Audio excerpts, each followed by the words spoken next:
The mentions of the coming of the Lord in several biblical passages could have been apprehended as imminent in the first century. That is, they could have been expected to happen very soon in the first century.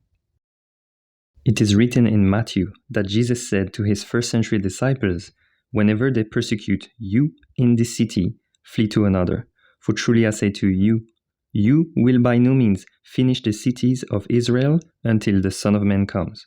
6 chapters later, Jesus said, "The Son of Man is about to come in the glory of his Father with his angels." The Greek word for "is about" is a verb that can be translated as "is about to." Jesus then added in the next verse, "Truly I say to you that there are some of the ones standing here who will by no means taste death until they see the Son of Man coming."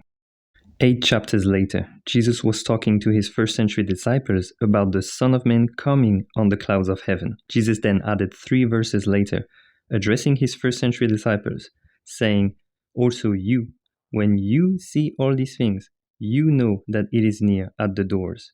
Truly I say to you that this generation by no means will pass away until all these things take place." 2 chapters later, Jesus was addressing the chief priests and the whole Sanhedrin in the first century. And to them, Jesus said, "From now on, you will see the Son of Man sitting on the right side of the power and coming on the clouds of heaven." It is written in John that Jesus addressed Peter about another disciple in the first century and said to Peter, "If I want him to remain until I come, what is it to you?" It is written in 1 Corinthians to the first century Church of God being in Corinth, "Do not be judging anything before the time until the Lord comes."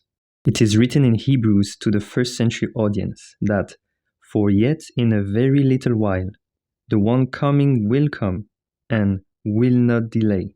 It is written in Revelation in the first century about the things which must take place in quickness. And 6 verses later, it is written that he is coming with the clouds, and every eye will see him, even they who pierced him. They who pierced him could have been those in the first century who would have pierced him.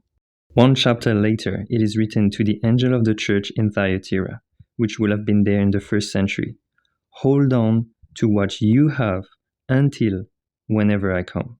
1 chapter later, it is written to the angel of the church in Philadelphia, which would have been there in the first century, "I am coming quickly." In the last chapter of Revelation, it is written, "I am coming quickly." And 5 verses later, "I am coming quickly." And 8 verses later, "I am coming quickly."